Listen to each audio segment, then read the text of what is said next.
Indeed, this training program is broadly envisioned. Today's second lecture is on value addition in mushrooms. That will be delivered by Dr. Aisha Nabi, Assistant Professor, Division of Plant Pathology, SCOST, Kashmir. Ma'am is being awarded with Overseas Fellowship under NAHEP and has worked as a visiting scholar in the University of Kentucky, USA. She has more than 30 publications, has written more than 25 book chapters, even has submitted 30 sequences in NCBI. She is a principal investigator, co-principal investigator, co-coordinator of different projects. Ma'am has guided several MSc and PhD students. I wholeheartedly welcome you, ma'am, on the stage. Please, ma'am. Thank you, Rutba, for the kind introduction. So, and thank you, sir, for giving me this opportunity to be present here. So, dear participants and students, Assalamu alaikum and a very good morning to all of you. My today's lecture will be on value addition of mushrooms. So, you have been listening from these days all about mushrooms. So, have you had any lecture regarding this value addition? No. So you have an idea about the value addition of mushrooms? Food processing में आता है ना, pickles में आता है, जैसे food processing इसलिए. Yeah, it is a sort of food processing. So why do we say it is a value addition? Why do we say value addition?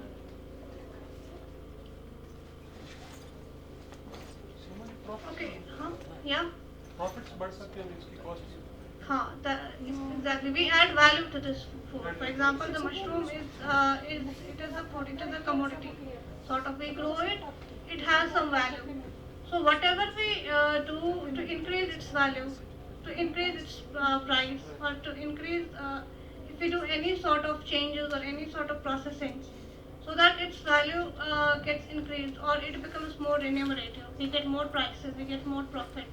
So whatever we do for that thing, so that is value addition. As you know, we have been listening about mushrooms all day long, and we have been listening about mushrooms throughout this training program.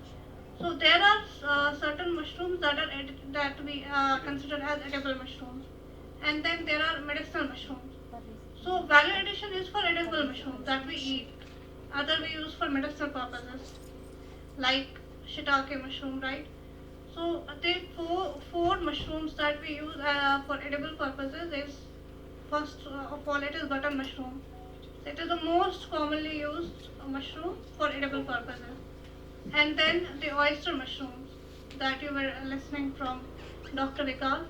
And then it's milky mushroom and paddy straw mushroom. These are the four edible mushrooms. Out of these, there is button mushroom is most commonly used, and it is worldwide acceptable. Worldwide it's acceptable for eating purposes. Okay. So, like I said, the value addition is when you add value to the food, to the commodity. So whatever we do, that is value addition. So what are the benefits of value added products? They are easy to handle. We have if we have a commodity as such, so it is in bulk. There can be a problem to handle it, to store it. So value added products, they become easy to use and they become easy to handle. Then another thing is that it prevents losses. Value addition से losses नहीं होते हैं. For example, sometimes you may have a bumper crop. आपका crop ज़्यादा हो सकता है, production ज़्यादा हो सकती है, तो ज़्यादा को इमीडिएटली आपको मार्केट वैल्यू नहीं मिलेगा. आपके पास ज़्यादा है, प्राइसेस कम होंगी, या ज़्यादा है तो इमीडिएट कंज्यूमर डिमांड नहीं है, तो आपका वो बिकने से रह गया तो वो ख़राब हो सकता है. तो उस चीज़ को हम ग्लट कहते हैं. ग्लट व्हेन देयर हर किसी मशरूम प्रोड्यूसर के पास बहुत ज़्यादा क्वांटिटी में क्रॉप है, तो उस चीज़ को अवॉइड करने के लिए हम सारा फ्रेश उस टाइम बिक नहीं सकता, तो उसको हम कर सकते हैं वैल्यू एडिशन. तो वहाँ पे अदरवाइज वो लॉस में चला जाएगा सारा प्रोड्यूस. और दूसरी चीज़ है तो ये it's easy to transport. For example value added product किसी पैकेजिंग में होंगे, बॉटल में होंगे, बॉक्स में होंगे, तो उस टाइम इजी है ट्रांसपोर्ट करना. फ्रेश को ट्रांसपोर्ट करने के लिए बहुत सारी चीज़ें चाहिए. There should be very proper handling and extra care you have to take. Then the next is we can generate employment. कैसे कर सकते हैं generate employment? Food processing plants को अगर हम करेंगे, पैकेजिंग जिसमें लगते हैं, उसमें क्या हमारा लेबर चाहिए, है ना, उसमें लेबर चाहिए. इसको बनाने के लिए, पिकल बनाने के लिए, बिस्किट्स बनाने के लिए हमें इक्विपमेंट चाहिए, वहाँ लेबर चाहिए, है ना, जो वो सब काम करेंगे. तो it generates employment. Then there is a better utilisation of resources. मतलब अगर हम सिर्फ फ्रेश ही यूज़ करेंगे तो बहुत सारा हमें रिसोर्सेज वेस्ट हो जाएगा. तो अगर हम साइड बाय साइड फ्रेश भी ये करेंगे, ट्रांसपोर्ट करेंगे, या फ्रेश भी बेचेंगे, फ्रेश भी प्रोड्यूस करेंगे, साथ साथ वैल्यू एडिशन भी करेंगे, तो उससे हमारे रिसोर्सेज जो है बेटर यूटिलाइज हो जाएंगे. या लेबर भी थोड़ा सा डिवाइड हो जाएगा. लेबर से हम सेम लेबर से वो काम भी करा सकते हैं. इसमें एज सच 1-2 लेबर्स ऐड करने हैं, अदरवाइज तो उतने ही लगेंगे अगर हम एक ही प्रोसेस ले लेंगे. तो दूसरा है शेल्फ लाइफ. तो ऑब्वियसली बढ़ती ही है. फ्रेश को आप ज़्यादा टाइम स्टोर भी कितने टाइम कर सकते हैं, रेफ्रिजरेट भी कितना कर सकते हैं. तो फ्रेश की उतनी शेल्फ लाइफ नहीं है. तो वैल्यू एडेड प्रोडक्ट्स जो है उनकी शेल्फ लाइफ ज़्यादा, उसको आप बहुत टाइम तक स्टोर कर सकते हैं, बहुत टाइम तक रख सकते हैं. फ्रेश मशरूम कितने टाइम रहता है? फ्रिज में भी ज़्यादा टाइम नहीं रह सकता ना, ऐसे रहते भी दूसरे दिन ही ब्राउनिंग हो जाएगी, है ना. तो वैल्यू एडेड प्रोडक्ट्स को थोड़े ज़्यादा टाइम हम रख सकते हैं. और एक फ़ायदा इसका है कि हम एक्सपोर्ट भी कर सकते हैं. एक्सपोर्ट फ्रेश उतना क्वांटिटी में हम एक्सपोर्ट नहीं कर सकते हैं. उसके लिए बहुत ज़्यादा केयर चाहिए, बहुत ज़्यादा और ट्रांसपोर्ट फैसिलिटी वैसे रेफ्रिजरेटेड टाइप चाहिए. तो इस वैल्यू एडेड प्रोडक्ट्स को हम इजीली एक्सपोर्ट भी कर सकते हैं और हमारा प्रॉफिट नेचुरली इंक्रीज हो जाएगा. अगर आप ऐसे फ्रेश मशरूम ले लेंगे, एक पैकेट की क्या वैल्यू है, उसी हिसाब से आप देखिए कि एक बॉटल पिकल की, तो उसकी वैल्यू ज़्यादा होगी ऑब्वियसली, है ना. तो ये है कुछ value added products: mushroom soup powder, mushroom biscuits, mushroom मुरब्बा, mushroom ketchup, mushroom pickle and mushroom candy. ठीक है. तो मशरूम पाउडर जो है ये हम कहाँ यूज करते हैं? मशरूम सूप पाउडर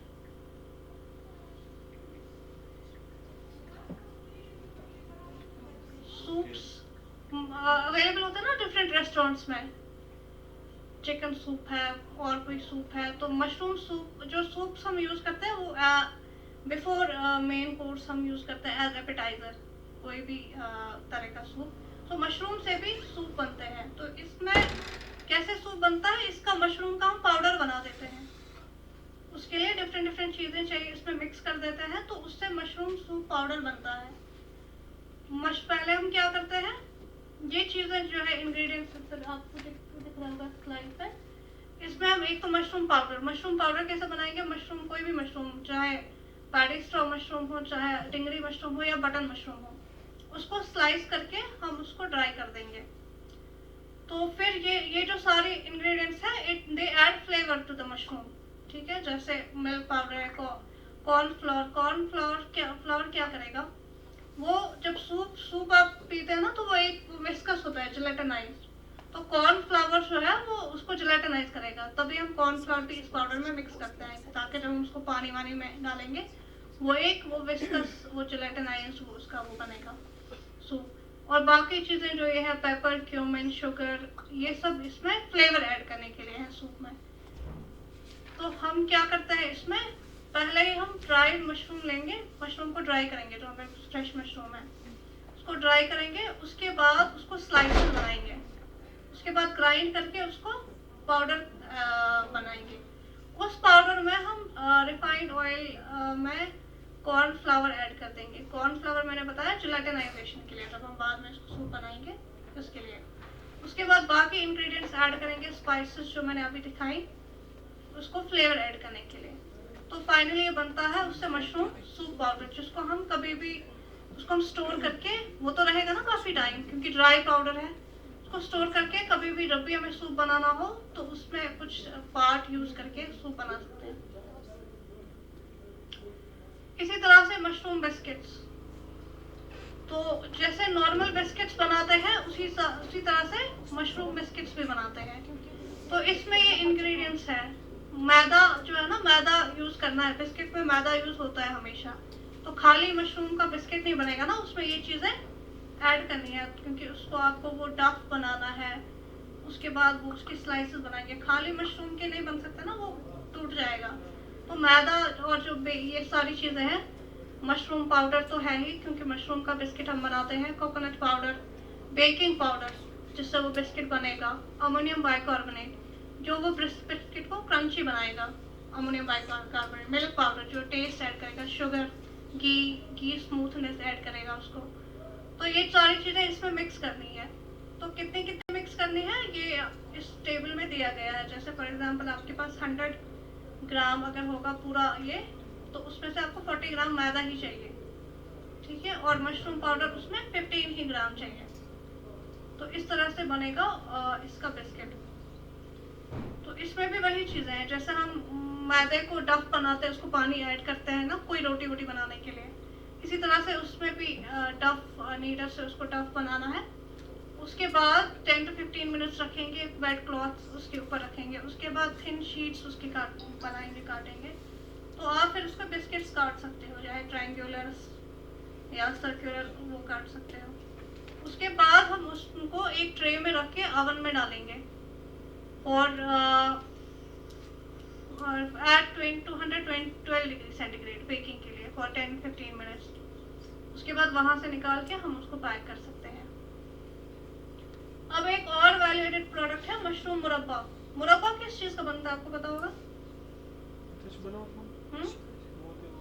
मुरब्बा हम यहाँ बनाते हैं चीज़ को ना, हाँ शुगर का होता है, लेकिन हाँ एग्जैक्टली, बोलते हैं वो चूट है, बम चूट आसा है। हाँ हाँ, उसको बनाते हैं शुगर मतलब बहुत सारे ज़्यादा शुगर सिरप में हम उसको बॉईल करते हैं। तो सेम है मशरूम का मुरब्बा भी बनता है, ठीक है, सेम वे में। फॉर एग्जांपल 45% अगर आपने बटर मशरूम लिया तो 55% आपको शुगर ये लेना है, शुगर सिरप लेना है, मतलब एक्स्ट्रा कॉन्सेंट्रेटेड शुगर सिरप। तो उसी में मशरूम के स्लाइसेस करके आप उसमें बॉईल कर सकते हैं, जैसे मुरब्बा हम बनाते हैं। और इन्होंने जो बोला क्वींस बमसूर जिसको कश्मीरी बोलते हैं, उसका मुरब्बा बनाते हैं, वैसे एग्जैक्टली मशरूम का भी बनाना है मुरब्बा। तो इसमें वही फ्रेश मशरूम हमने लिया, ग्रेडिंग वॉशिंग की, उसके बाद ब्लांचिंग हम करते हैं पोटेशियम मेटाबाइसल्फाइड 0.05% में 10 मिनट्स के लिए। ब्लांचिंग हम क्यों करते हैं?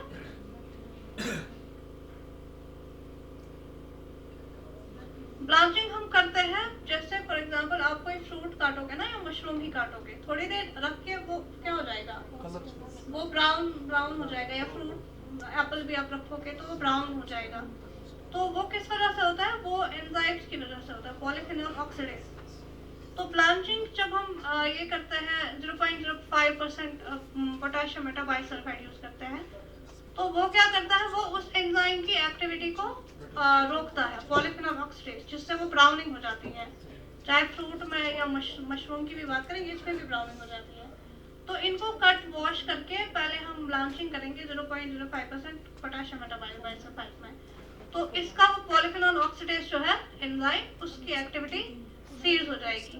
तो उसके बाद ये रहेंगे वैसे ही वाइट कलर के, ये ब्राउन नहीं हो जाएंगे। उसके बाद ही आप इसमें ब्लांच्ड मशरूम 1 kg और फिर शुगर इसको रखेंगे रात के लिए, 400 ग्राम शुगर रात को ऐड करके रखेंगे, ठीक है।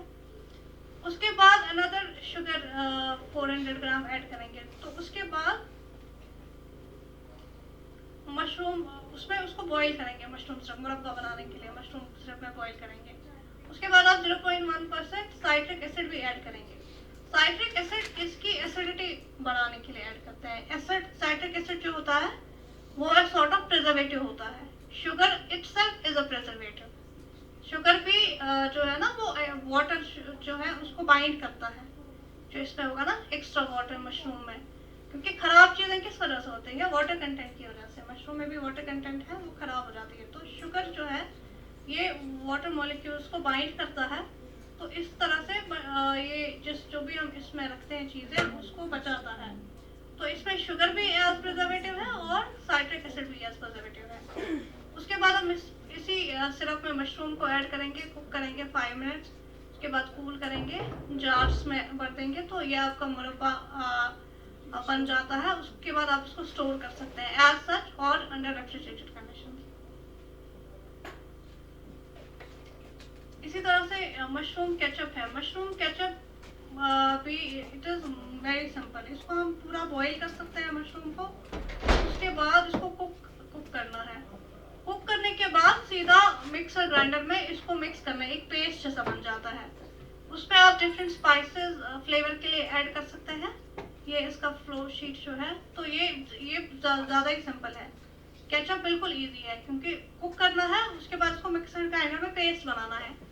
पेस्ट में आप उनको इंग्रेडिएंट्स ऐड कर सकते हैं, डिफरेंट सॉल्ट या स्पाइसेस ऐड कर सकते हैं, उसके बाद इसको यूज़ कर सकते हैं। अब है मशरूम पिकल। मशरूम पिकल जो ज़्यादा लॉन्ग टर्म स्टोरेज के लिए कोई प्रोडक्ट आपको बनाना है मशरूम का, तो वो है मशरूम पिकल। ठीक है, इसमें डिफरेंट चीज़ें हम यूज़ करते हैं। ज़्यादा स्पाइसेस इसमें यूज़ करते हैं, जैसे ब्लैक मस्टर्ड सीड है, रेड चिली पाउडर, क्यूमिन, अजवाइन, ऑयल। ऑयल भी सॉर्ट ऑफ प्रिजर्वेटिव ही है। शुगर, ऑयल, साइट्रिक एसिड, ये सारे जो है ये नेचुरल प्रिजर्वेटिव्स हैं जो हम वैल्यू एडेड प्रोडक्ट्स में रखते हैं ताकि ये इनकी शेल्फ लाइफ इंक्रीज हो जाए। तो ये है मशरूम पिकल बनाने का फ्लो शीट। इसमें भी हम ब्लांचिंग पहले वॉशिंग करते हैं, ब्लांचिंग करते हैं, एंड देन इसको ब्लांचिंग मैंने बताया पॉलीफिनॉल ऑक्सीडेज की एक्टिविटी सीज करने के लिए, ताकि ब्राउन ना हो, मशरूम बिल्कुल वैसा ही रहे, काला ना हो जाए। तो उसके बाद 0.2% इसमें भी साइट्रिक एसिड ऐड करते हैं। उसके बाद उसको सॉल्ट पे रखते हैं ओवरनाइट। सॉल्ट में रखने से क्या हो जाएगा, जो मशरूम के अंदर पानी है वो बाहर आ जाएगा। पानी वाटर कंटेंट की वजह से खराब होती है ना चीज़ें, तो वो बाहर आ जाएगा। तो उसके बाद दूसरे दिन हम एसिटिक एसिड, सोडियम बेंजोएट तो ये है मतलब केमिकल एक है, but it is safe, it is also used as preservative. But citric acid, sugar, oil, ये है नेचुरल प्रिजर्वेटिव। तो उसके बाद मशरूम कैंडीज है। मशरूम कैंडीज सेम एज मुरब्बा है। क्या, जैसे शुगर सिरप में आप मुरब्बा बनाते हैं, मशरूम कैंडीज भी सेम वैसी ही है, लेकिन इसमें जो है इसमें शुगर कंटेंट ज़्यादा होता है। तो पहले हम इनको इसमें पूरा इम्प्रेगनेट करते हैं विद शुगर सिरप। तो इसमें मुरब्बा से ज़्यादा शुगर कंटेंट होता है, और जब ये पूरा इम्प्रेगनेट हो जाता है शुगर से, उसके बाद इनको निकाल के हम ड्राई करते हैं, तो वो बन जाती है कैंडी, मशरूम कैंडी। तो ये है इसका फ्लो चार्ट। इसमें भी हमें ध्यान रखना है कि इसकी एसिडिटी का, इसमें भी डिफरेंट हम ब्लांचिंग वही फिर शुगर ट्रीटमेंट करते हैं। उसके बाद इसका एसिडिटी चेक करते हैं, इट शुड बी 72 ब्रिक्स, और उसके बाद कूल करते हैं इन पीसेस को जो इम्प्रेगनेट हो गए होते हैं पूरे शुगर से। उसके बाद उनको ड्राई करते हैं at 60 degree centigrade for 10 hours. तो वहाँ बनती है मशरूम कैंडीज जो आप यूज़ कर सकते हैं। अब है कुछ कंटामिनेटेड प्रोडक्ट्स, कंटामिनेंट्स हो सकते हैं ड्राइड मशरूम में। जैसे मशरूम कल्टीवेशन में आपको पता है कंटामिनेंट्स हो सकते हैं जब आप कल्टीवेट करते हैं मशरूम, जो मतलब मशरूम में जो इन्फेक्शन आ जाता है कल्टीवेशन में। पढ़ा है अभी तक या अभी नहीं पढ़ा?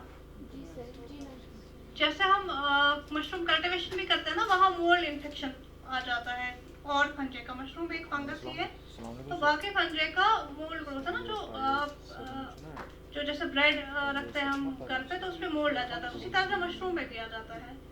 तो उसी तरह से वैल्यू एडेड प्रोडक्ट्स में अगर हम उनको प्रॉपर स्टोर, ड्राई तो हमने किया, प्रॉपर हैंडल, प्रॉपर स्टोर नहीं किया, तो वो भी कंटामिनेट हो सकते हैं, उन पे भी मोल्ड ग्रोथ आ सकती है।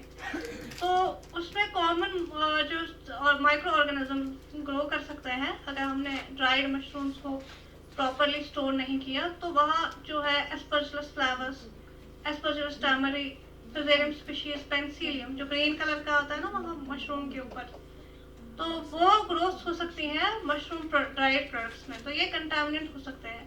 तो इसलिए इसके लिए हमें खास ख्याल रखना है कि हमें ह्यूमिडिटी जो है स्टोर्ड कंडीशन में कब रखनी है ताकि उन पे मोल्ड ग्रोथ ना आए। ठीक है, इसी तरह से कॉमन कंटामिनेंट्स जो मशरूम पिकल में होते हैं वो है इकोलाई एंड सैल्मोनेला ऑरियंस। जैसे ड्राइड में ज़्यादा मोल्ड ग्रोथ आती है, ड्राई चीज़ें जो होंगी, बट ये जो जैसे कि वेट ये होता है, इसमें सैल्मोनेला और इकोलाई के ग्रो होने के चांसेस हैं। जब आप कभी इस पे जब ये करते हैं ना, एसिडिटी मेंटेन होनी चाहिए, जैसे साइट्रिक एसिड आप यूज़ करते हैं कोई भी जो वैल्यू एडेड प्रोडक्ट बनाने के लिए, तो अगर किसी में एसिडिटी लो रहती है तो वहाँ चांसेस होते हैं सैल्मोनेला ग्रो होने के, क्योंकि बैक्टीरिया जो है एल्कलाइन कंडीशन पे ग्रो होते हैं। तो एसिडिटी अगर आपने किसी प्रोडक्ट की कम रखी तो वहाँ इकोलाई या सैल्मोनेला ये होता है, जो ह्यूमंस के लिए बहुत खतरनाक है। इसी तरह से जो मोल्ड्स है वो प्रोड्यूस करते हैं एफ्लाटॉक्सिन, तो वो भी ह्यूमन हेल्थ के लिए बहुत, जैसे डाइजेस्टिव प्रॉब्लम्स हो सकती है, अगर ज़्यादा कॉन्सेंट्रेशन में हुआ तो किसी की डेथ भी हो सकती है। तो ये चीज़ है, ये चीज़ों का हमें बहुत ध्यान रखना है। और पिकल जो है फिर हमें एज सच ही नहीं रखना है, तो इसको एक्स्ट्रा प्रोटेक्शन के लिए रेफ्रिजरेटेड कंडीशंस में रखना है। So this was all about value addition. तो इसमें जो है वैल्यू एडिशन का यही रोल है कि आप जो है इनका प्राइस, इसको मोर प्रॉफिटेबल बना सकते हैं इस एंटरप्राइज को। वैल्यू एडिशन से आप ग्लट को रोक सकते हैं, अगर कभी बम्पर क्रॉप हो गया तो इस वजह से। और जो क्वालिटी असेसमेंट है वैल्यू एडेड प्रोडक्ट्स बनाने में, उनकी क्वालिटी असेसमेंट भी ज़रूरी है, ताकि जब आप उनको बनाएं तो वो हार्मफुल ना हो ह्यूमन हेल्थ के लिए। तो क्वालिटी पैरामीटर्स जो, जैसे कि मैंने बोला, मोल्ड ग्रोथ, माइक्रोबियल काउंट, उनका चेक करना ज़रूरी है before packaging and transportation. So this was all about validation. Thank you so much. अगर किसी को क्वेश्चन है तो आप पूछ सकते हैं। Very good lecture. हाँ, किसी को कोई क्वेश्चन हो? किसी को कोई क्वेश्चन? क्योंकि आपने डिफरेंट जो फूड इसमें जो प्रोसेसिंग की आपने बताई किस तरह के हम बना सकते हैं इसके प्रोडक्ट्स, जी जी। तो अगर पर्टिकुलरली हम कोई फूड प्रोसेसिंग प्लांट इसके लिए बनाएं, पर्टिकुलरली इसकी मशरूम के लिए बनाएं, जी जी, तो क्योंकि इसमें बहुत ज़्यादा कॉस्ट रहेगा मशीन्स इक्विपमेंट्स का, तो कोई ऐसा मतलब है कोई क्रॉप जो सिमिलरिटी इसके साथ हो, तो फिर सेम लाइंस पे हम दूसरे प्रोडक्ट्स को भी, जैसे स्ट्रॉबेरी इस मशरूम को हम करते हैं प्रोसेस, तो सेम है, तो ऐसे कोई प्रोडक्ट्स हो जिसको हम सेम लाइंस पे, तो ऐसे भी प्रोसेस कर सकते हैं। हाँ एग्जैक्टली, जो सेम लाइन पे यही है ना, जैसे फॉर एग्जांपल मशरूम का पिकल बनाना है, वैसे ही फ्रूट सेम है, वेजिटेबल्स का पिकल हम बना सकते हैं, प्रोसेस सेम है, इसमें कोई ज़्यादा फर्क नहीं है। जैसे आप मुरब्बा भी बनाते हो इसका, तो फ्रूट का मुरब्बा भी सेम इसी पे बनता है, ये ऑलमोस्ट सिमिलर प्रोसेस है, ब्रांचिंग, क्योरिंग, देन आप उसको शुगर से ये करते हैं। तो जो ये है ऑलरेडी वेजिटेबल और फ्रूट प्रोसेसिंग प्लांट्स हो सकते हैं, तो वही टेकअप कर सकते हैं इसकी प्रोसेसिंग। एप्पल्स को सी स्टोर्स में रखते हैं, उनका कंट्रोल्ड एटमॉस्फेयर जो मेंटेन करते हैं, तो इसका है कोई पर्टिकुलर मतलब हमें कैसे वो इसमें हम मतलब इसमें ज़्यादा हम स्टोर नहीं कर सकते ना, फ्रेश में सी स्टोर में रखते हैं फ्रेश फ्रूट को, है ना, फ्रेश फ्रूट को ही रखते हैं, तो इसको भी थोड़े टाइम ही रख सकते हैं, इसमें ज़्यादा इतनी ज़्यादा इसकी शेल्फ लाइफ नहीं है। फ्रूट्स की तो, एप्पल की तो फिर भी शेल्फ लाइफ अच्छी है इसके कंपैरिजन में, बट इसकी प्रोसेसिंग हम कर सकते हैं एज सच। इसको मतलब फ्रेश प्रोड्यूस को उतने भी ज़्यादा टाइम के लिए हम रेफ्रिजरेट भी नहीं कर सकते, ठीक है। तो इसकी प्रोसेसिंग लाइन सेम है जैसे बाकी फ्रूट्स और वेजिटेबल्स की हो सकती है, ठीक है। Okay, thank you so much. Thank you so much, ma'am, for your valuable suggestions. It's a time to honor, ma'am. Now I would request Dr. Tanveer Ahmed Wani, Associate Professor, Division of Plant Pathology, to felicitate Dr. Aisha Nabi, Assistant Professor, Division of Plant Pathology, with a memento as a token of appreciation.